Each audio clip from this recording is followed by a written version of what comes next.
नमस्कार दोस्तों। तो दुनिया का सबसे ऐतिहासिक दिन जब अपोलो 11 मून की सतह पर लैंड होता है। Stop. ATA at a descent. Mode control both auto. Descent engine command override off. Engine arm off. 413 is in. We copy you down, Eagle.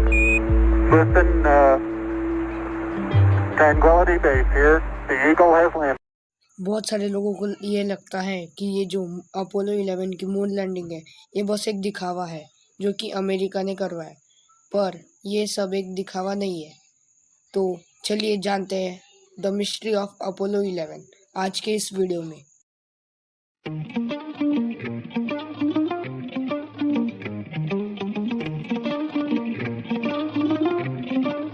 तो इस अपोलो 11 मिशन में 3 एस्ट्रोनॉट जुड़े थे जिनका नाम था नील आर्मस्ट्रॉन्ग, बज ऑल्ड्रिन और Michael Collins.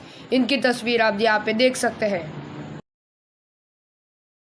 तो यहाँ पर एक प्रॉब्लम आती है दोस्तों। जब नील आर्मस्ट्रॉन्ग नीचे उतर रहे थे तो जिस गेट से वो नीचे उतर रहे थे वो गेट एकदम जाम हो गया था क्योंकि मून पर बहुत हाई प्रेशर था। तो इसके कारण नील आर्मस्ट्रॉन्ग को बहुत तकलीफ सहन करनी पड़ी। फिर जब नील आर्मस्ट्रॉन्ग नीचे उतर रहे थे तब उनसे गलती से एक लूनर मॉड्यूल का इम्पोर्टेंट पीस नीचे गिर गया। वो हिस्सा था असेंट इंजन आर्मिंग स्विच, जो कि लूनर मॉड्यूल को ऊपर उठाने के लिए हेल्प करता था। और नील आर्मस्ट्रॉन्ग इस बात से अनजान थे। तभी भी नील आर्मस्ट्रॉन्ग दुनिया के सबसे पहले आदमी बने जिन्होंने चंद्रमा की धरती पर पहला कदम रखा। तो दोस्तों, आपको ये जानकर बहुत हैरानी होगी कि ये जो अपोलो 11 मिशन है इसके पीछे का कारण था एक वॉर, एक कोल्ड वॉर जो कि अमेरिका और सोवियत यूनियन के बीच में हुई। दोनों देशों के बीच में स्पेस में जाने के लिए एक रेस चल रही थी। लेकिन 1961 में अमेरिका को एक बहुत बड़ा झटका लगता है जब सोवियत कॉस्मोनॉट यूरी गगारिन बन जाते हैं स्पेस में जाने वाले पहले व्यक्ति।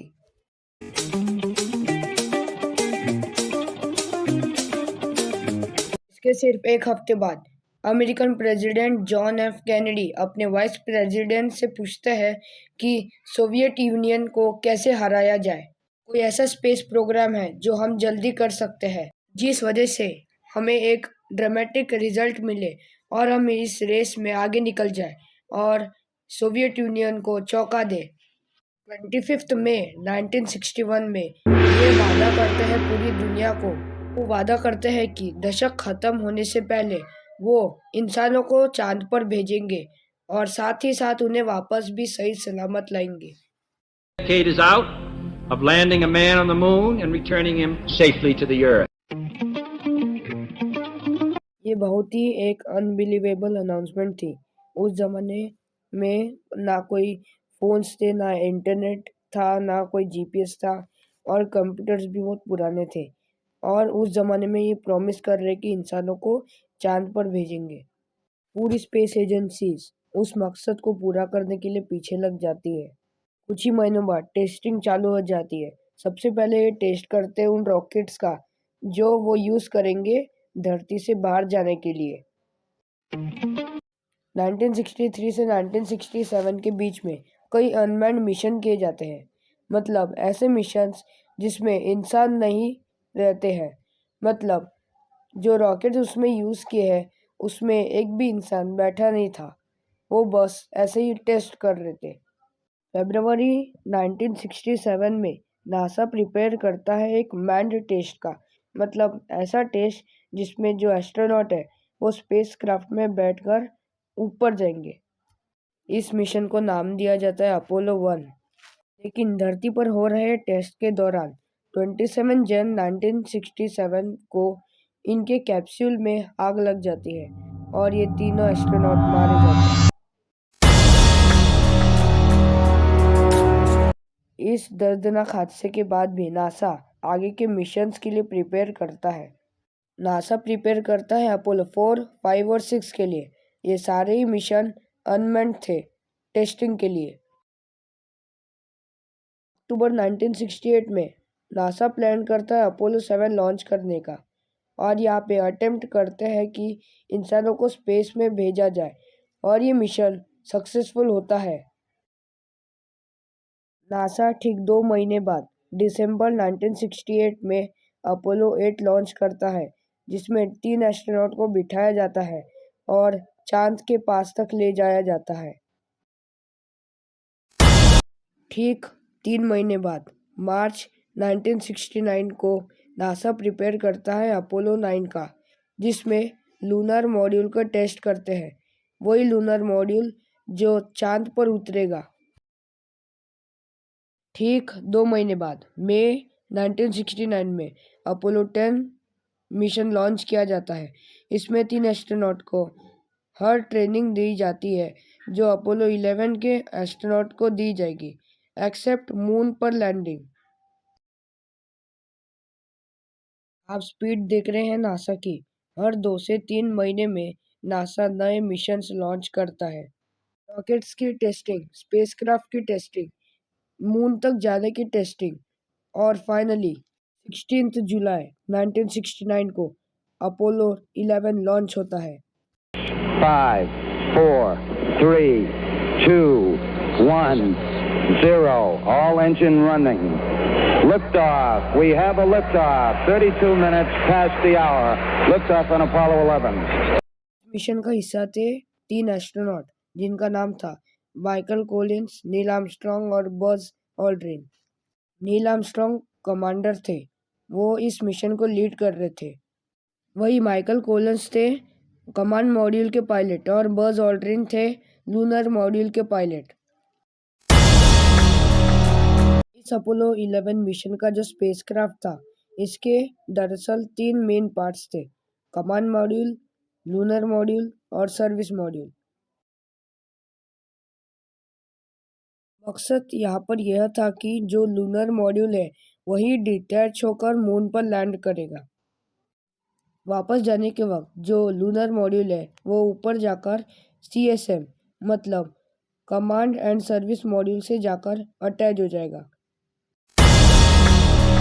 पूरे स्पेसक्राफ्ट को उड़ाने के लिए सैटर्न V5 रॉकेट का यूज़ किया गया। इस रॉकेट में 1 million gallon kerosene, liquid nitrogen और लिक्विड हाइड्रोजन यूज़ किया गया। इस पूरे रॉकेट का वजन 30 लाख किलो हो गया था। इसके बावजूद ये रॉकेट ऑर्बिट में पहुंचता है और इसे ऑर्बिट में पहुंचने के लिए 10 मिनट से भी कम का समय लगा। इस रॉकेट ने अर्थ की ऑर्बिट का 1.5 चक्कर लगाया। इसके बाद मिशन कंट्रोल ने परमिशन दे दी कि रॉकेट को मून की तरफ ले जाया सकता है। अर्थ से मून तक जाने के लिए भी सैटर्न V5 रॉकेट का यूज़ किया गया। ये 3rd स्टेज थी रॉकेट की। अर्थ से मून तक जाने के लिए भी सैटर्न V5 रॉकेट का यूज़ किया गया। ये 3rd स्टेज थी रॉकेट की। इनको अर्थ से मून तक पहुंचने के लिए बहुत समय लगा। एस्ट्रोनॉट्स इंतज़ार करते करते कभी खाना खाए, कभी सोए या कभी फोटोज खींचे। 19 जुलाई 1969 को 4 लाख किलोमीटर तय करने के बाद अपोलो 11 का स्पेसक्राफ्ट मून की ऑर्बिट में पहुंचता है। यहाँ पर इसका काम था कि जो कमांड और सर्विस मॉड्यूल है वो लूनर मॉड्यूल से अलग हो जाएंगे। कमांड एंड सर्विस मॉड्यूल में बैठे थे माइकल कोलिंस, इसको निकनेम दिया गया कोलंबिया। और जो लूनर मॉड्यूल था इसमें बैठे थे बज ऑल्ड्रिन और नील आर्मस्ट्रॉन्ग, इसको निकनेम दिया गया ईगल। दोस्तों, नील आर्मस्ट्रॉन्ग और बज ऑल्ड्रिन बैठे थे लूनर मॉड्यूल में, वही लूनर मॉड्यूल जो चांद पर उतरेगा। पर Michael Collins command and service module में बैठे थे तो उन्हें चांद पर उतरने का मौका नहीं मिला। इसलिए बज ऑल्ड्रिन और नील आर्मस्ट्रॉन्ग इतने फेमस हो गए पर माइकल कोलिंस इतने फेमस नहीं हुए। लेकिन देखा जाए दोस्तों, जो माइकल कोलिंस का जो हिस्सा था वो बहुत ही इम्पोर्टेंट था, क्योंकि बाद में आकर लूनर मॉड्यूल और सर्विस मॉड्यूल अटैच होने थे। और अगर माइकल कोलिंस नहीं होते तो शायद नील आर्मस्ट्रांग और बज ऑल्ड्रिन जिंदा वापस नहीं आते थे। 8 बजे के करीब लूनर मॉड्यूल चांद पर उतरने जा रहा था। ठीक 8:10 पर एक अलार्म बजने लगता है। 1202 अलार्म। 1201. Roger, 1201 alarm. न नील आर्मस्ट्रांग समझ पाए न बज ऑल्ड्रिन समझ पाए इस अलार्म का मतलब। न नील आर्मस्ट्रांग समझ पाए न बज ऑल्ड्रिन समझ पाए इस अलार्म का मतलब। मिशन कंट्रोल बोलते हैं इसे इग्नोर करो और आगे बढ़ते रहो। We're go. Same tide. We're go. बाद में पता चलता है कि ये जो 1202 अलार्म है ये एक वार्निंग थी। बाद में पता चलता है कि कंप्यूटर सिस्टम का कंप्यूटर वो ओवरलोड हो गया है। ये कंप्यूटर डिज़ाइन ऐसा किया गया था कि जो भी इसेंशियल प्रोग्राम्स है इस मिशन के लिए वो ओवरलोड होने के बावजूद भी काम कर सके। कंप्यूटर में ऑटोमेटिक लैंडिंग का प्रोग्राम डला हुआ था जिससे लूनर मॉड्यूल ऑटोमेटिक मून की सतह पर लैंड हो जाए। लेकिन 150 मीटर की हाइट पर नील आर्मस्ट्रांग कंट्रोल खुद ले लेते हैं क्योंकि नील आर्मस्ट्रांग ने नोटिस किया कि जहाँ पर लूनर मॉड्यूल लैंड होने जा रहा है वहाँ पे बहुत बड़े बड़े गड्ढे और बहुत बड़े बड़े पत्थर है। एक्चुअल लैंडिंग साइट से 4 मील दूर एक लोकेशन को तय किया जाता है लैंड करने के लिए। 8:16 बज ऑल्ड्रिन फ्यूल का इंडिकेटर देखते हैं। वो उस इंडिकेटर में देखते हैं कि बस 5% फ्यूल बाकी है। 9 forward. 5%. How many 5? इतने कम परसेंट फ्यूल को देखकर मिशन कंट्रोल एक टाइमर इनिशिएट करता है। ये काउंटडाउन डिसाइड करेगा कि ये लैंड करे या इस मिशन को अबॉर्ट कर दिया जाए। Critical fuel state, and that's why the 60-second call was given, and then the 30-second call. Finally जब 30 सेकंड बाकी थे लास्ट के तो नील आर्मस्ट्रांग एक मैसेज भेजते हैं रेडियो पर। Tranquility Base here. The Eagle has landed. यानी कि ईगल सक्सेसफुली लैंड कर चुका है। तो नील आर्मस्ट्रांग अपना स्पेस सूट रेडी करते हैं और खोलते हैं दरवाज़ा और चांद पर अपना पहला कदम रखते हैं। Must be stepping down on the moon at this point. 10. Buzz, this is Houston. F2. I'm at the इस मूवमेंट को 650 मिलियन लोग लाइव देख रहे थे टेलीविजन पर। नील आर्मस्ट्रांग के पीछे पीछे बज ऑल्ड्रिन भी चांद की जमीन पर कदम रखते हैं और अगले 2.5 घंटे तक ये चांद की मिट्टी और पत्थरों का सैंपल कलेक्ट करने लगते हैं। यह एस्ट्रोनॉट एक टेलीविज़न कैमरा सेटअप करते हैं मून की ज़मीन पर ताकि अर्थ पर जो सिग्नल्स है वो ट्रांसमिट कर सके। ये एस्ट्रोनॉट अपने साथ एक डिवाइस लेके आते हैं जिससे जो मून की सतह पर जो सोलर विंड है वो मेज़र कर सके। तो दोस्तों वहाँ पे एक सिस्मोग्राफ फिट किया गया। जैसे कि हमें पता है कि ये सिस्मोग्राफ ऐसा डिवाइस होता है जो अर्थक्वेक को मेज़र करता है। तो वहाँ पे एक सिस्मोग्राफ फिट किया गया जो वहाँ पे होने वाले मून क्वेक्स को मेज़र करेगा। आपको जानकर बहुत हैरानी होगी कि जो एस्ट्रोनॉट है वो 23 किलो पत्थर और मिट्टी का सैंपल कलेक्ट करते हैं और वो पीछे छोड़ जाते हैं एक अमेरिकन झंडा और ये यहाँ पर एक प्लेट छोड़ जाते हैं जिसमें लिखा होता है Here, man from the planet Earth first set foot upon the moon, July 1969 AD. We came in peace for all mankind. Lunar module को करीब 21 घंटे मून की सतह पर रहना था। उसके बाद उसे ऊपर जाकर CSM मॉड्यूल से अटैच होना था। लेकिन ऊपर जाने के लिए प्रोपल्शन की ज़रूरत होती है और प्रोपल्शन के लिए इंजन चाहिए। पर नील आर्मस्ट्रांग और बज ऑल्ड्रिन को ये बात पता नहीं थी कि जो इंजन चलाने का जो स्विच होता है वो पहले से ही टूट गया है, जो बात मैंने वीडियो के शुरुआत में की थी। जब नील आर्मस्ट्रांग लूनर मॉड्यूल में वापस जा रहे थे तब वो रियलाइज़ करते हैं कि जो इंजन चलाने का जो स्विच है वो टूट गया है। वो ये पूरी बात मिशन कंट्रोल को बताते हैं और फिर एक इंटरेस्टिंग सॉल्यूशन निकलता है। स्विच बेसिकली एक ऐसा डिवाइस होता है जो इलेक्ट्रिकल सर्किट को वापस जोड़ने का काम करता है। बज़ ऑल्ड्रिन सोचते हैं कि उन्हें एक कोई कंडक्टिंग चीज़ मिल जाए जिससे वो सर्किट पूरा कर सके। फिर वो ऐसी एक कंडक्टिंग चीज़ ढूंढने लगते हैं जो सर्किट को पूरा कर सके। वो आसपास देखते हैं और उन्हें अपना एक बॉल पॉइंट पेन दिखता है।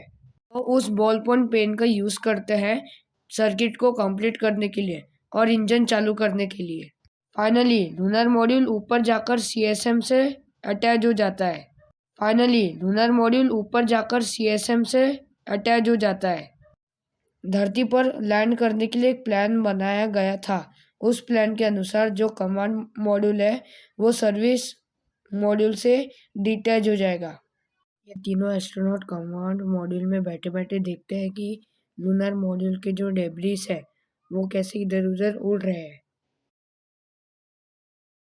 किस्मत से जो डेब्रिस के पीस थे वो कमांड मॉड्यूल को नहीं लगते और कमांड मॉड्यूल सेफ रहता है। उसके बाद कमांड मॉड्यूल अर्थ के एटमॉस्फेयर में आता है और पैराशूट डिप्लॉय होता है।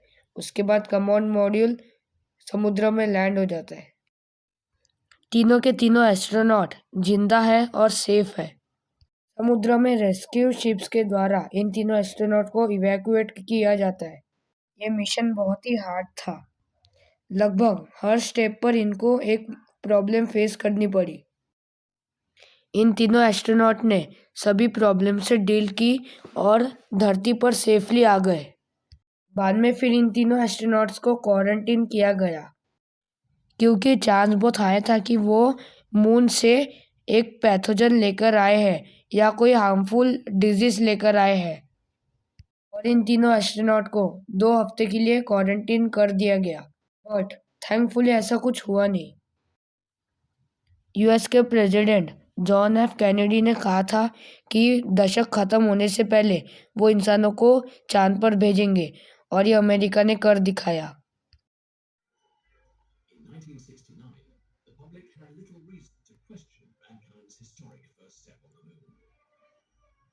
एक बात तो शायद पक्का कही जा सकती है कि इस दशक खत्म होने से पहले हम इंसानों को वापस चांद पर देख सकते हैं।